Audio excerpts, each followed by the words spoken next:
Bali, una ko na po kayo, no? Sa mga hindi po fans ng Ginebra, ito po ang Barangay Ginebra Hall. Barangay Hall, no? At in session na po kami. Kaya baka po hindi nyo lang magustuhan, no, yung ating mga sasabihin dito, no, baka po sumama loob nyo, pwede na po kayo mag-skip, no. Pero kung nandito po kayo para sa update about Troy Rosario, katulad po ng ating mga subscribers, no, sige, stay muna kayo, no, stay muna kayo, diyan muna kayo. Okay, para malaman nyo, no, si Troy Rosario, wala pang kupunan, okay. Yung mga lumalabas dyan, ng mga kung ano-ano, na nasa practice na daw siya, kalokohan yan, okay. Kalokohan dahil hindi pa nga yan nakakausap ang SMC. No? Nabalita na po yan, okay? Na makakausap niya pa next week, okay? Next week pa po niya makakausap ang SMC bosses, okay? At maririnig nyo sa akin yan dito, no? At kung nagdesisyon na, no? Wala pang desisyon, no? Huwag nating apurahin. Nag-iisip pa yung tao, okay? So, si Troy Rosario, wala pang kupunan, okay? So, hindi totoong nasa Ginebra, Converge, no? TNT, no, at lalong wala pa sa San Miguel, okay, at lalong hindi bumalik sa bossing, okay. So yan po, maliwanag tayo dyan. So yan po yung sagot natin sa mga nagtatanong na subscribers. O sige na po, sa mga naghalap ng update at mainipin, baka may lakad kayo, pwede na po kayo lumipat, no, sa ibang mga channel, okay. Okay.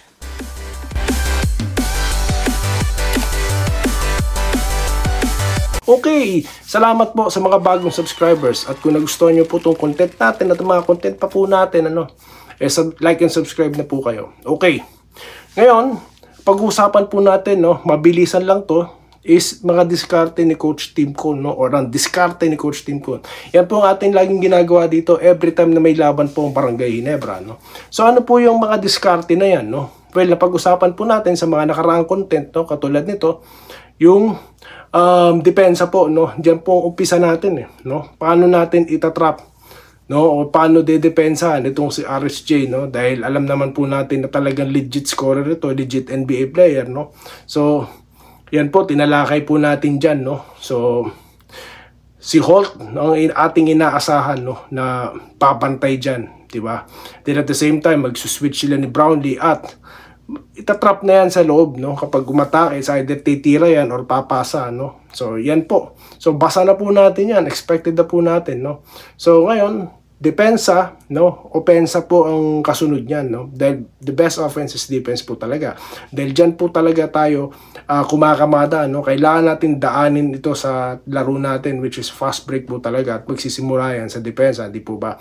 So natunghayan po natin yan against Meralco, against San Miguel, at bakit hindi natin matutunghayan yan dito sa laban ng Barangay Ginebra, no? Dahil nga po, nag-elevate na po ang ating play. Wala po tayong inside operator katulad ni Stan Hardinger. Kaya ang ginawa po natin, no, mga diskarte ni Coach Tim Cone, no, enhance po ang ating triangle. Nakita nyo naman. They're moving without the ball, no, katulad nga po nito ni Japet. Nakita nyo naman po na ilang beses po siya nagkakaroon ng pagkakataon para makapag-alley-oop, no, at tawag dito, nalilibre siya sa loob kapag nakikita po sumasalaksak yung ating mga players, no, na hand off sa kanya. So yan po ilan sa mga naging diskarte dyan ni Coach Tim Cone, no? At hindi po kailangan, no, sa diskarte ni Coach Tim Cone na umiscore ng malaki si Brownlee, no? Bakit? Dahil po nagiging option na po siya, no, para ma-allocate yung mga open players, no. Sinabi na po yan ni Ann Missy, di ba? He make himself available dito. Advantage of the situation na ang depensa na kay Brownlee. So yan po ilan sa mga diskarte dahil may mga consistent players po ang Barangay, no. And at the same time, may mga X-factor, ay may mga, X-factor tulad po ni Barrientos. So nasa utak na po lahat yan ni Coach Tim Cone kung paano gagamitin, no. At nabanggit naman po natin, no, na si Holt, hindi lang depensador yan. Kaya niyan tumira, kaya niyan sumalaksa kung kinakailangan. At yan po ilan sa mga nakita po natin sa laban po ng Ginebra, no, kung saan talagang sumasalaksak po halos sila. Yan po yung ilang beses nating binabanggit, no, pag may laban ng Gilas, no, na talagang kailangan fearless po tayo pag-atake sa loob dahil wala naman po kilalang shot blocker ng San Miguel nun. At lalo na itong tropang Giga, si Eram, di naman po ganun kalupit sa shot blocking yan, di po ba?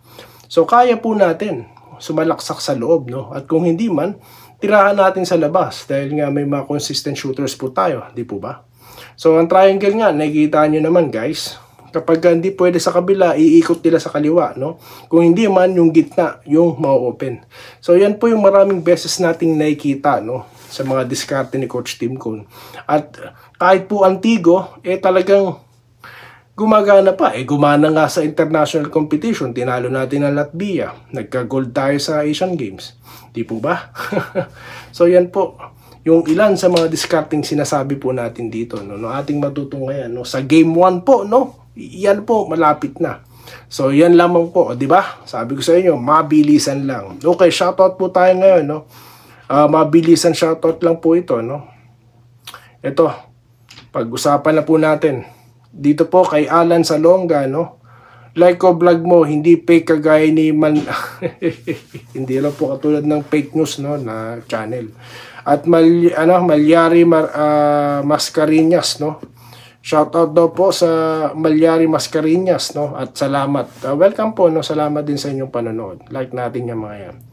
Then, ganun din po, mayroon siyang narinig na mga comment, no, na pareho daw ang IQ ni CTC at Chat Reyes. Kayo na lang pong bahalang sumagot niyan, mga kabarangay, no?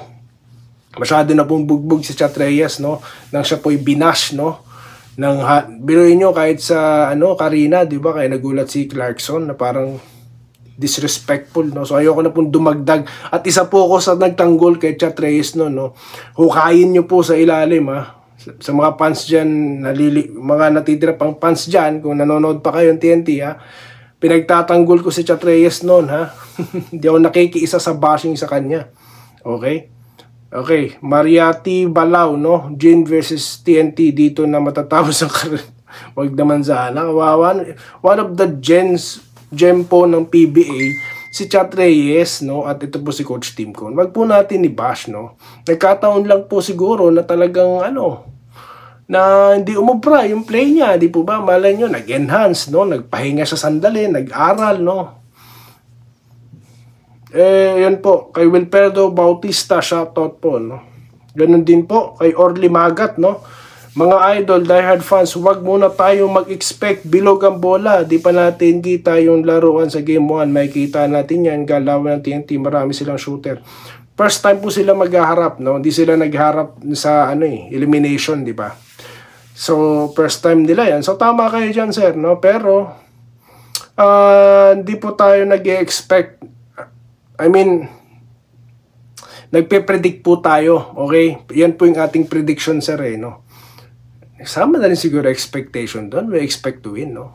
Anyways, balita kay Troy? Yan, nasagot ko na po kanina, no? So, umpisa ng ating vlog. Okay. Kuntel Solis Untel, ayan, good luck mga kabarangay daw po, no? Kay Jason Pluto, no? Champion na daw ang GSM. Boss, solid ang TNT, sabi ni Juanito Canyeja, no? Eli Hernandez,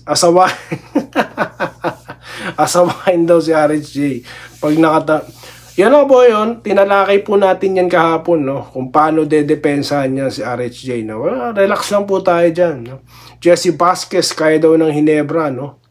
At ganoon din po si John Scotty Manese, ba? Mga solid po ito, no? Mga NSD fan po ito. At ito po si Sir Alejandro Tronson, ng Bulacan. Okay, hahanapin ko lang po dito, no, isang comment po ng ating isa sa mga solid barangay Hinebra po, na si Ma'am Mel, no? Si Ma'am Mel po ng Norway, no? May tanong siya sa atin, sasagutin ko lang. Si Ma'am Mel nga po pala ng Norway, nung nagsisimula pa lang po tayo, no, na pag-usapan ng barangay Hinebra, nandyan na po siya.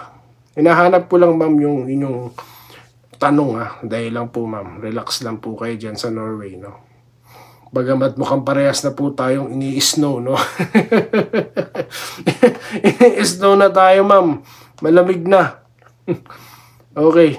Ito po, sabi daw ni CCR, kukunin daw nila in Game 6. Ano masasabi mo dyan?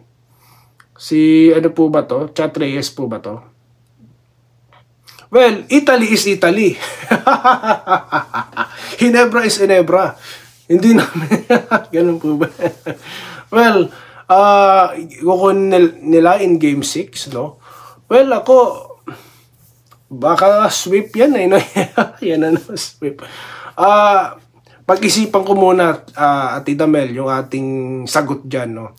Pero kung Game 6 man yan, is very predictable naman po kasi dahil parehas malakas yung kupunan, di po ba?